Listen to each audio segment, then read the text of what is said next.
How's the Josh? Hi, sir. How's the Josh? Hi, sir. How's the Josh? Hi, sir. इसमें 90 decibel देखना है, देखा होगा ना, इतनी वॉइस होनी चाहिए, लाउड एनवायरनमेंट। पैसे वाले How's the Josh? Hi, sir. नहीं आया। हाला थोड़ी है। How's the Josh? Hi, sir. गुरुजी बच्चे तुम तो दिखाए ना। एक बार खाओगे तो छोड़ दो लखनऊ में, जय श्री राम एक बार बोल दो 90 चलो करोगे ट्राई? Yes sir. जय श्री राम। जय श्री राम। अभी पहुंचा गाड़ी खराब। बीच में ट्राई करें। हाँ ये क्या हो? Hello hello sir. विजय उत्सव दिल्ली में था। विजय पथ की फिर शुरुआत हमारी जयपुर से हुई और जयपुर ऐसा नहीं था कि हमको कोई राजस्थान से शुरू करना था, क्योंकि हम सब राजस्थान से हैं। उस समय क्योंकि देश में लोकसभा चुनाव चल रहे थे और राजस्थान के सारे जो दौर थे, चुनावी दौर, वो पूरे हो चुके थे, इसलिए हमने राजस्थान से शुरुआत की। मन तब भी यही था कि उत्तर प्रदेश से ही किया जाए, क्योंकि देखो हर कोई कहता ना कि वो 1952 से कहते हैं ना कि संसद की सड़क ही उत्तर प्रदेश से होकर जाती है। देश की सरकारें उत्तर प्रदेश बनाता है, तो उत्तर प्रदेश से पहले कहां से शुरू करेंगे? उत्तर प्रदेश का भौकाल है, खाली उत्तर प्रदेश नहीं, हर जगह उत्तर प्रदेश का भौकाल है। तो उत्तर प्रदेश से आज इस जर्नी की शुरुआत कर रहे हैं, जो आगामी 10 दिन तक बहुत ही चैलेंजिंग जर्नी होने वाली है हमारे लिए भी, क्योंकि 10 दिन तक हम घर से दूर होंगे, एक से एक यात्राएं चल रही होंगी, उधर क्लासेस का मैनेजमेंट भी चल रहा होगा। तो शुरुआत कर रहे हैं लखनऊ से, इसके बाद हम लोग पटना और कोलकाता में भी होंगे। उम्मीद करते हैं लखनऊ में हम लोग वो सारी बातें कर पाएं जो हम सोच के आए आप लोगों से करनी है, जो गाइडेंस आपको देनी है। और उम्मीद ये भी रहेगी कि अगले 3-4 घंटा जितना भी आप लोग यहाँ बिताएंगे, कोई टाइम लिमिट नहीं है, जितना बात करना चाहें जिस भी टीचर से बात करिएगा। कोशिश ये करेंगे कि आज जब हम यहाँ से जाएंगे तो अपने हिस्से का ज्ञान कुछ घर पे समेट के लेके जाएंगे, जो अगले 6 महीने 8 महीने हमारे को, जब भी वो होता है ना रात को 1 बजे अचानक बैठे बैठे पढ़ाई करते करते मन में आता है यार इस बार नहीं हुआ तो क्या होगा, शादी करा देंगे क्या पापा मम्मी? यार मम्मी कल भी बोल रही थी यार 60,000 सैलरी लड़के की, इसका रिश्ता है। वो जब मोमेंट आ रहे होंगे, या फिर किसी लड़के को रात को 3 बजे लग रहा होगा यार मैं क्या करूंगा, पापा ज्यादा बीमार होने लग गए हैं। ऐसा मोमेंट आते हैं ना सबके लाइफ में, कभी ना कभी रात को 2 बजे 3 बजे, कभी अचानक से जब अकेले होते हैं, पूरी दुनिया शांत होती है आसपास, तब मोमेंट आते हैं। उस समय आज के दिन की यादें शायद आपको थोड़ी ताकत देने की कोशिश करेंगी, ऐसा हमारा मकसद है ना? तो वो रहेगा। ठीक है, मकसद नहीं बोलना होता क्या? चलो मैं थोड़ा लखनऊ में आकर कुछ ज्यादा इस्तकबाल और मकसद जैसी बातें कर रहा हूँ। खैर वो लक्ष्य रहेगा हमारा, बिल्कुल रहेगा, वो एम रहेगा। जो RRBPO का हमारा बैच है आप ले सकते हैं उसे, क्वांट का भी है, रीजनिंग का भी है। तो खैर ये थी बात मेरी तरफ से, और आसन ग्रहण करेंगे सारे टीचर्स, आप लोग ऑलरेडी कर चुके हैं ग्रहण। उसके बाद मैं सबसे पहले डेफिनेटली, आप लोग बैठो प्लीज, सब लोग बैठ तो जाओ यार। वो है ना बात ये भाई, सब बिल्कुल सही बात है, मगर वो एक बार ना टीवी शो आया था है ना, उसमें उस गाने का ना कुछ अड़ंग बड़ंग करके है ना कुछ खतरनाक से मतलब निकाल दिए थे, है ना, चीर के देखे दिल मेरा तो तेरा ही नाम छुपा रखा है, याद है ना? तो तब से लोग मैं तशरीफ लाना करना वो सब बोलना बंद कर दिया मैंने, ठीक है? हाँ जी। तो खैर सारे टीचर्स आपके सामने हैं, और बैठो सब लोग प्लीज, बैठिए सब लोग, मैं बिठा देता हूँ भाई। मेरे लिए ध्यान रखना, इनमें से कौन सा बोलता है याद रखना, मेरे को बैठने को। बैठो बैठो सब। अरे तो मैं बैठो। हाँ जी, शादी के 6 साल हो गए, अभी भी साथ ही बैठे। अभी लोग फील नहीं आ रही, अभी एंगेजमेंट होने वाली फील नहीं आ रही, तो तिलक होगा और उनके दोनों में। तू भी करेक्ट है, अभी 6 हुए नहीं है, 6 आपके हुए हैं।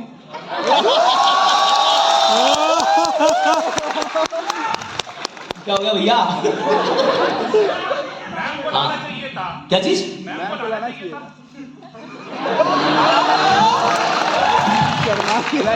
लाएंगे नवंबर के बाद हर जगह नवंबर के बाद सब जगह जाएंगे। यूपी से अनाउंसमेंट यूपी से हैं? शुरू तो दिल्ली में कर लेंगे, आते शर्मा की चाय भी पी लेंगे। बैठो मैम प्लीज आप। सर कब कौन सा मैनेजमेंट संभाल रहे हो सर? बैठ जाओ, कल से लगे हुए हैं, बच्चों को कमी ये नहीं होनी चाहिए, लाइट पूरी होनी चाहिए। बैठो सर। खैर अब अगर आपकी आज्ञा हो तो एक काम करें, मैं आपको एक्चुअली क्या ना, हम लोग को ऐसे प्री प्लान करके जो शीट वीट लेके कोई प्रोफेशनल एंकर हायर करके नहीं लाए, अपनापन नहीं आता ना। सोचो एक बंदा यहाँ पे खड़ा होकर बात कर रहा होता जिसका नाम थोड़ी देर पहले, हमारा नाम भी 15 मिनट पहले पता होता, ओके अब आ रहे हैं कपिल काट तो हम लोग क्या खुद ही बात कर लेते हैं, कोई दिक्कत तो नहीं है ना आपको इससे? नहीं है ना पक्का? मतलब ऐसे कैजुअली बात करेंगे तो ये उम्मीद में तो नहीं है ना ऐसे कोई वो यहाँ पर एंकर आएगा और सुंदर सी ड्रेस पहन के बोलेगा ना वेलकम इंग्लिश, ना हो पाई है ना, ना हो पाई।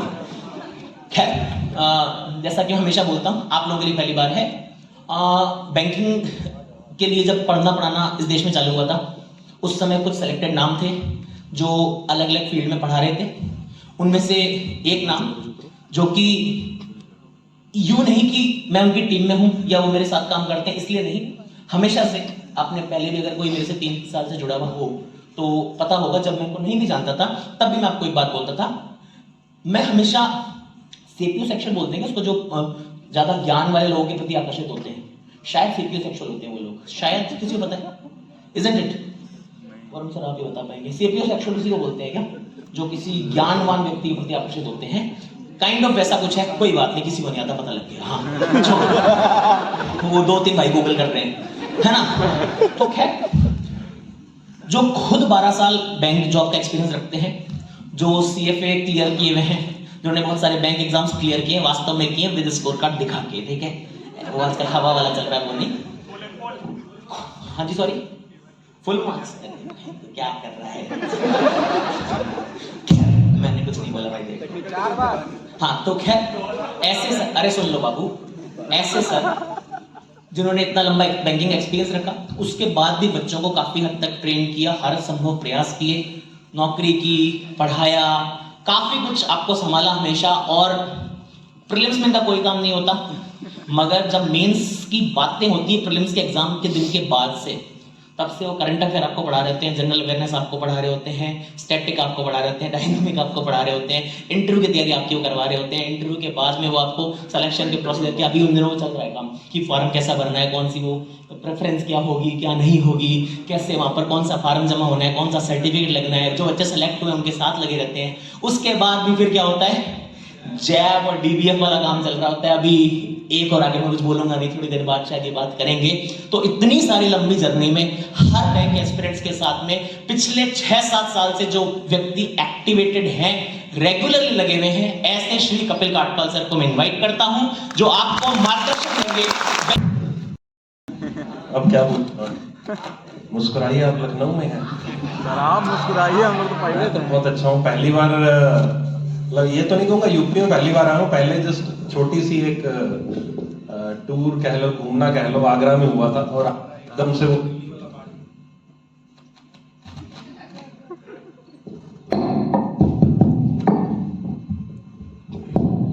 आगरा वो दिल्ली वाला पार्ट बन जाता है ना।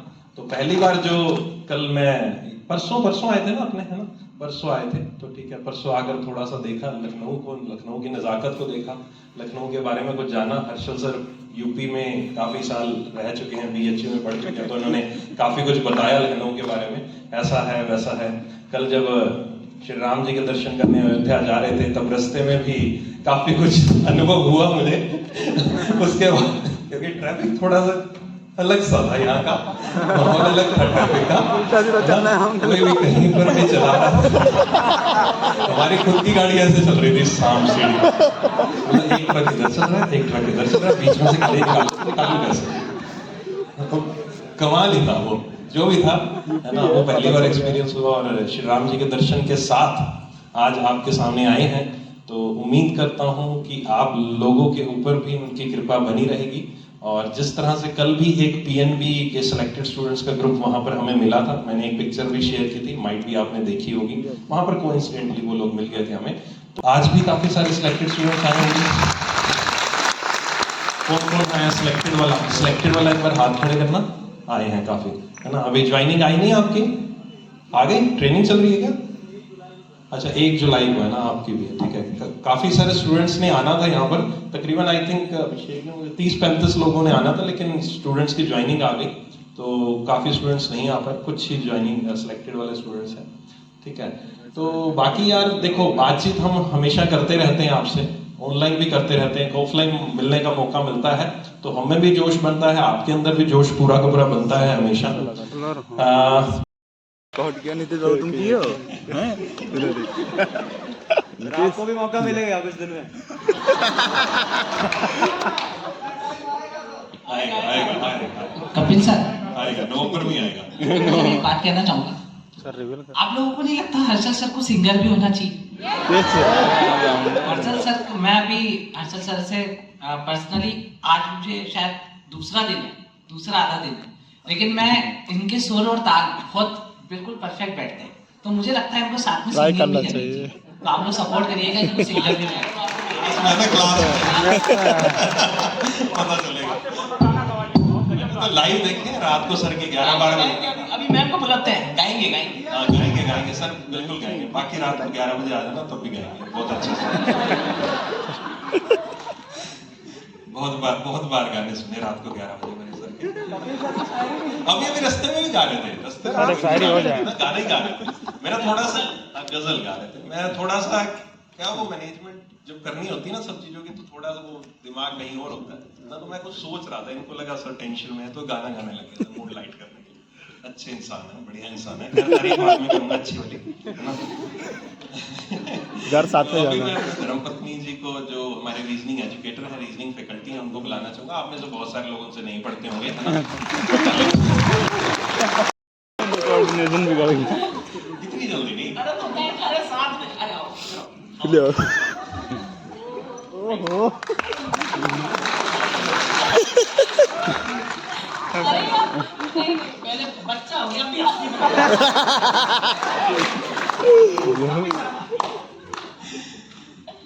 तो आप में से बहुत सारे स्टूडेंट्स इनसे अभी ही कनेक्ट हुए हैं, पहले नहीं इतने ज्यादा कनेक्टेड थे, क्योंकि मैम ने बीच में थोड़ा सा गैप लिया था, हमारी बेबी हुआ था, तो उस वजह से पहले अलग तरीके से आपको पढ़ाती थी। ऑलरेडी SBF PO में सिलेक्टेड है, LICAA भी क्रैक किया था 2019 में।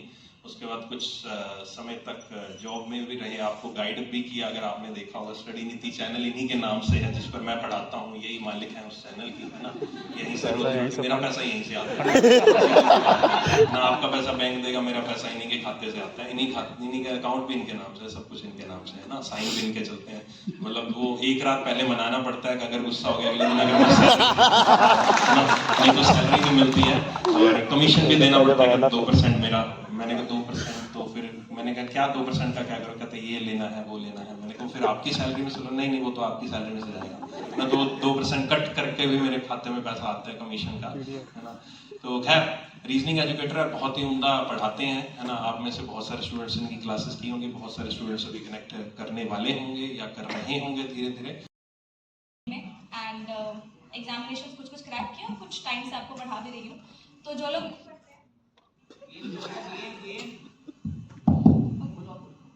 नहीं पढ़ते, आप जान गए होंगे ना कि मैम है कि ये पढ़ाती है रीजनिंग। Thank you. और मेरे प्यारे स्टूडेंट्स मुझे प्यार से बुलेट मैम भी बुलाते हैं। बुलेट मैम इसलिए बुलाते हैं क्योंकि जब हमारा प्री का पेपर आता है तो हम लोग इतनी स्पीड से सॉल्व करते हैं कि लगभग 2-2.25 घंटे में 3 पेपर सॉल्व कर लेते हैं।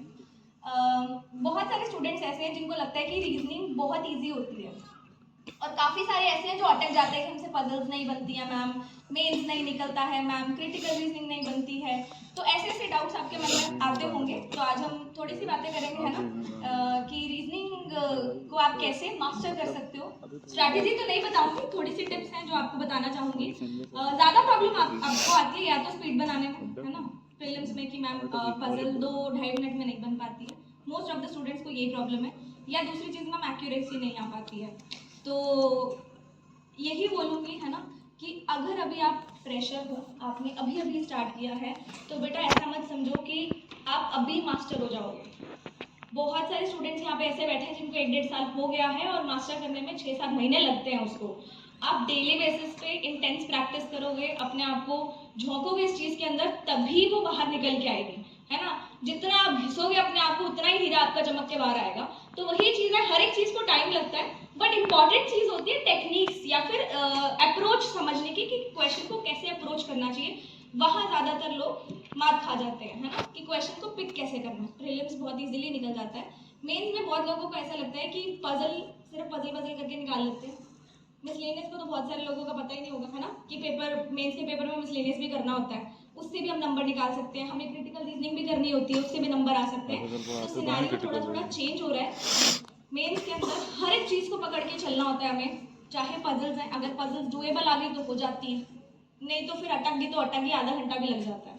मिसलेनियस इनपुट आउटपुट डुएबल आ गया तो हो जाता है, नहीं आता 2-3 स्टेप बनाए क्वेश्चन के और चलो आगे। क्रिटिकल रीजनिंग तो बहुत ही अच्छा रोल प्ले कर रही है, एंड हर्षल सर आपको बहुत अच्छे से करवा भी रहे होंगे, है ना सर, है ना। वो डिपार्टमेंट मेरा नहीं है, वो डिपार्टमेंट सर का है। और मजा आता है। और क्या बोलूं यार मैं, है ना, कुछ नहीं खत्म। मेरे पास रीजनिंग इतना सा मेरा सब्जेक्ट है, हर्षल सर के पास इतना बड़ा सब्जेक्ट है, कपिल सर के पास इतना बड़ा सब्जेक्ट है ना। अब रीजनिंग में क्या ही बोलूं मैं।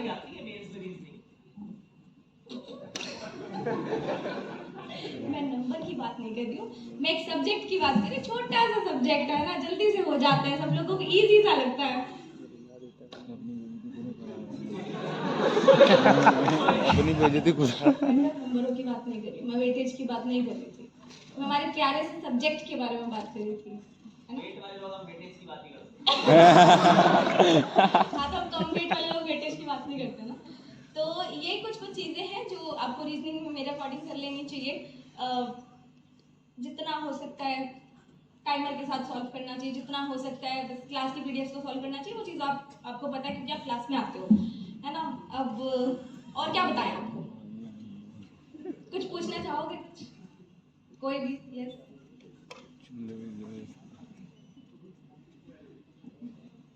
माइक दे दो उनको प्लीज। चाहिए, अगर आपको खुद से ऑनेस्टी नहीं है ना, तो आज लिख के ले लो, जितनी मर्जी तैयारी कर लो, एग्जाम नहीं क्लियर होगा।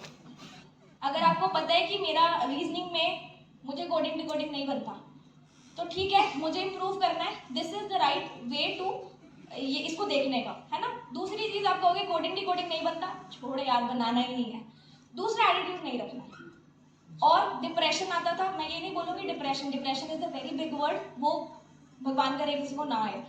वो चीज जो आप बोल रहे हो ना, एंग्जाइटी वगैरह, ये सिर्फ आइसोलेशन से होती है, लड़की क्या बताए, और खुद को शीशा ना दिखाने से होती है।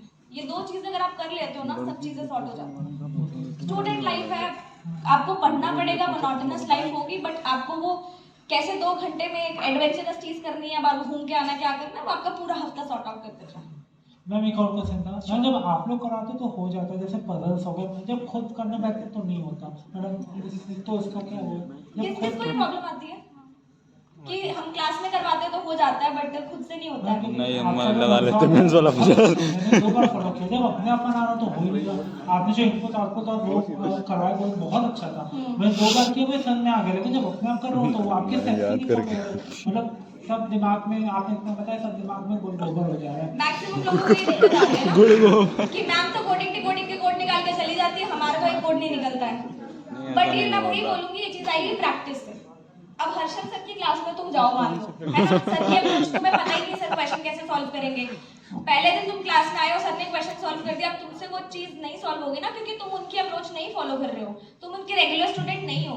वही चीज है ना, जहाँ से सीखते हो आपको उनकी चीजें पता लग जाती है कि अब मैम ने ये क्वेश्चन आया, ये यहाँ से उठेगा। वो चीजें आपको सीखने पे आएंगी, आप और ओवर द टाइम फिर आपको खुद आ जाएंगी।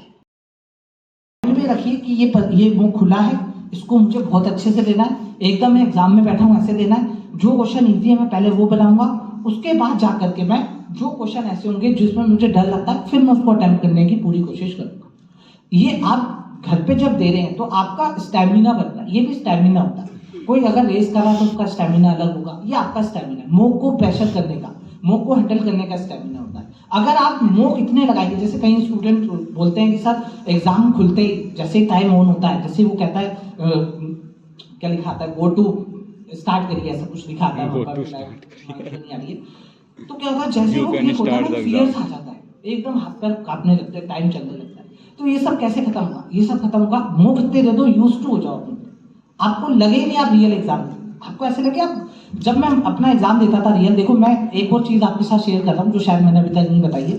जब मैं एग्जाम देता था ना तो घर पे जब मैं प्रैक्टिस करता, मेरे फ्रेंड होते थे, तो मैं कहता था अपना घर पे जब अपन प्रैक्टिस कर रहे थे हम साथ में कहते थे ले चल भाई आजा मोक लगाते हैं। तो एग्जाम जैसे स्टार्ट होता मैं मन में कहता था ले आजा मोक लगाते हैं। तो मुझे लगता ही था मैं एग्जाम, मुझे लगता था मैं घर पे बैठा हूँ और मुझे रहता था यार इनको पीछे छोड़ना है, इनसे ज़्यादा मार्क्स लाने। तो ऐसे ही आपको करना है, आपको ये एग्जाम अपने माइंड को फील ही मत होने दो कि आप एग्जाम में बैठे, ये मानिए कि जैसा आप फ्लो है आपके अंदर वो फ्लो आ जाए। क्योंकि कई बार क्या होता है एग्जाम का नाम सुन के वो माहौल देख के एक डर बैठ जाता है, तो हाथ पैर चलते ही नहीं। तो जब तक हाथ पैर चलते जब तक आधा पेपर टाइम निकल चुका होता है, ठीक है, फ्लो नहीं आता। तो फ्लो लाने के लिए यही बोलिए चलो आ जाओ एग्जाम लगाते हैं, जैसे आप घर पे लगाते हैं वैसे। तो यही रखिए और माहौल ऐसा बनाइए घर पे जहाँ पे भी आप मोक लगाते हैं एकदम एग्जाम जैसा माहौल, थोड़ा अलग आपका सेटअप हो पूरा।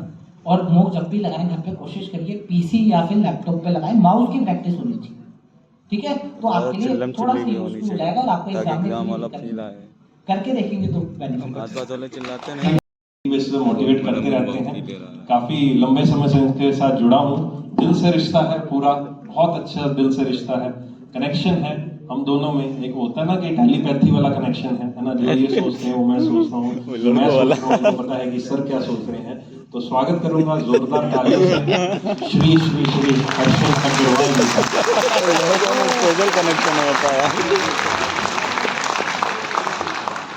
हेलो हेलो हेलो हेलो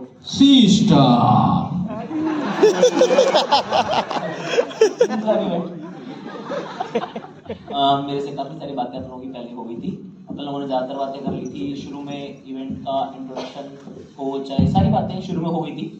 तो अभी मैं खुद से तो कम ही बोलूँगा, ठीक है, आप मैं वैसे बहुत बोलता हूँ। हाँ जी एक मिनट दे दो बस भाई, जो भी माइक वाले सारे बंदे सब नीचे दे दो। मैं भी कुछ खुद से कुछ नहीं बोल रहा, मैं सारी बातें करना शुरू कर देता हूँ। सबसे पहले मैं जानना चाहूँगा पेरेंट्स कौन कौन आए हुए हैं, स्टूडेंट्स के कोई पेरेंट्स आए हुए हैं? प्लीज अगर पेरेंट्स आए तो थोड़ा सा एक बार पेरेंट्स तक माइक हो जाओ, क्योंकि पेरेंट्स की बात कभी नहीं हो पाती, पेरेंट्स से बात कभी नहीं हो पाती। तो जिन भी एस्पिरेंट्स के पेरेंट्स आए हैं, सेलेक्टेड वालों के नहीं, उनसे बात हम अलग से कर लेंगे। जिन एस्पिरेंट्स के पेरेंट्स आए हुए हैं, आंटी नमस्ते, कैसा क्या तैयारी चल रही है स्टूडेंट की, बच्चे की, और क्या प्रॉब्लम आ रही है बताइए। अब उनकी मम्मी है क्या? बच्चों की तैयारी तो अच्छी चल रही थी जी। क्या मतलब कैसे पूरे दिन में आपको क्या थोड़ा डर लगता है, होगा नहीं होगा, कुछ ऐसा लगता है, क्या लगता है? नहीं, हमको डर नहीं लगता, हम तो ये सोचते हैं कि तुम पढ़ाई करो, काम मैं कर लूँगी। तो पढ़ाई कर रही है ना वो पढ़ाई करती है वो जी, मतलब सच बोल रहे हो ना, पढ़ाई करती जी है? पढ़ाई करती हाँ है। जी हाँ जी हाँ जी। तो मतलब अभी फिर उनको कोई दिक्कत आती है, कुछ ऐसा लगता है आपको कि ऑनलाइन पढ़ती है पूरा वो? तो आपको ऐसा नहीं लग रहा कि पहले बच्चे ट्यूशन जाते थे, कहीं कोचिंग जाते थे, आजकल ऑनलाइन पढ़ लेते हैं, टेंशन तो नहीं होती आपको? नहीं टेंशन नहीं होती, अच्छे से पढ़ रहे हैं, कोई प्रॉब्लम है तो बताइए। नहीं कोई सब बढ़िया है? मम्मी जैसे इंटरव्यू वाले सवाल। और अगर कोई पेरेंट्स अगर आए हुए हैं, जाती है रॉन्ग अप्रोक्सीमेशन क्वालिटी, तो तुमको पता होना चाहिए 7 मिनट में मेरा पूरा हो जाता है। डिपेंड करता है मॉक कौन सा है। देख के कैसे जज करोगे? पेपर शुरू में अगर तुम देखते हो 40 क्वेश्चन, तो तुमको ऐसे क्या हवा में देखते हो 40 क्वेश्चन दर दर दर, क्या उससे क्या होगा?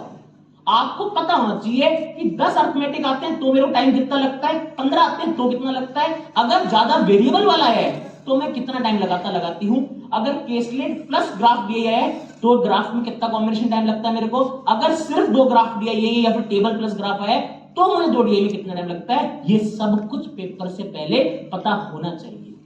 कैसे पता लगेगा? मॉक टेस्ट देके, एनालिसिस करके। मॉक 2 दिन में एक बार तो फर्क नहीं पड़ता, मगर उसके बाद मॉक की रिपोर्ट दिमाग में छपी हुई होनी चाहिए। अपन क्या करते हैं? मॉक दिया नंबर देके, मॉक दिया नंबर देके, मॉक दिया नंबर देके, खत्म काम हो गया भाई। तू दूसरा भाई आईडी शेयर कर दे, सर रीअटेम्प्ट अलाउ करो ना, क्योंकि मेरे दोस्तों को देनी आपके सारे 20 टेस्ट, उससे मैंने 20 दूसरे वाले मांग लिए, रीअटेम्प्ट अलाउ करवा देते हैं, कर लो। होगा क्या? मॉक कंज्यूम कर रहे हैं खाली, हम मॉक को यूटिलाइज नहीं कर रहे हैं। सर कंज्यूम और यूटिलाइज में फर्क होता है सर, कंज्यूमर यूटिलिटी। कंज्यूम और यूटिलाइज दोनों में फर्क है, यूटिलाइज करो, कंज्यूम मत करो खाली, ठीक है। मॉक का थोड़ा समझ में आ रहा है गेम क्या है? yes, मॉक को स्ट्रेस देखो। अब दूसरी बात, मॉक अटेम्प्ट करते समय माहौल बनाया करो। तुम क्या करते हो? सर मॉक में पॉज का ऑप्शन दे दो ना, क्यों चाहिए? सर मम्मी ने काम दिया है। मना करो मम्मी को यार, 45 मिनट रुक जाओ मम्मी।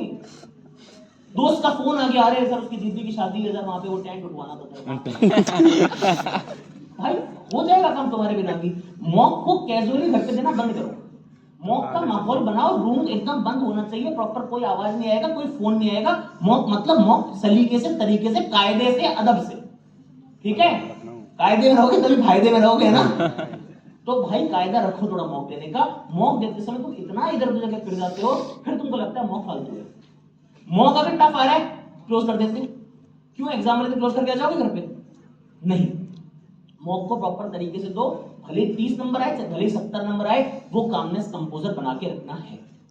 ठीक है मेरे भाई, मॉक की बात समझ आ गई आपको? मैंने एक तो मॉक की बात बता दी, एक मैंने आपको टू मच मटेरियल वाली बात बता दी, उसको कैसे कैसे करना है। अब जैसे आरआरबी का प्री हो जाएगा, मैं फिर से लखनऊ तो आऊंगा नहीं, आगे की बातें थोड़ी सी बता दूं आपको। Yes sir. आप लोग प्री अच्छा करके आ जाओगे। 3 अगस्त को है क्या आरआरबी? वो 3 अगस्त को शुरू हो जाएंगे, राइट? Yes sir. 3 से 20 के बीच में प्री और क्लर्क के आपके प्रीलिम्स एग्जाम खत्म हो जाएंगे लगभग, है ना? हम लोग मैम यार क्या चल रहा है, एक बार एक गायब, एक बार दूसरा गायब, कोई बात नहीं। हाँ मॉक से हाँ बोलो बोलो। हाँ सेक्शन कॉन्फिडेंट लगता है, मेरे से बड़ा नहीं लगेगा, बैठो। कोई बात, मजाक कर रहा हूँ। हाँ कोई बात नहीं, मैं समझ गया आपकी बात। तो प्रीलिम्स एग्जाम जैसे 2-3 अगस्त 4 अगस्त को आपका पीओ का होगा, उसके ठीक बाद मैं और स्मृति मैम दोनों क्लर्क के लिए प्री भी पढ़ा रहे होंगे, मगर मेंस भी साथ साथ शुरू कर चुके होंगे, ठीक है? पीओ मेंस का। और जैसे 20 अगस्त तक आओगे तो फुल फ्लेज मेंस माना है। फिर अप्रैल महीने आप दिक्कत ही आ रही थी, एक भैया थे हमारे बीच में, जीए का मटेरियल बहुत ज्यादा हो गया, 900 न्यूज 1800 न्यूज हो गई, उस समय क्वांट को कैसे बैलेंस करेंगे? तो देखो पहली चीज तो ये क्वांट उस समय रिवाइज की जाती है, पढ़ाई तो पहले हो चुकी है, राइट? Yes sir. मैंने शुरू में बताया फरवरी मार्च से जो बच्चे सीरियस हैं, क्वांट का मेंस, उनका रीजनिंग का मेंस तैयार हो चुका है। कौन कौन मानता है क्वांट का मेंस बहुत पढ़ा है सर अभी तक हमने? इस साल के लिए किस किसने बहुत सारा पढ़ा है क्वांट का मेंस? आपको अब जो मैं बोलता था ना, इस क्वेश्चन को कॉपी में नोट कर लेना, नोट्स में ऐड कर लेना, उन क्वेश्चंस पे ज्यादा ध्यान देना है, अपनी कमियों को देखना है। रुक जाओ यार, मत करो बात नहीं, मेरे को आवाज आ रही थी सारी, चलो कोई बात नहीं।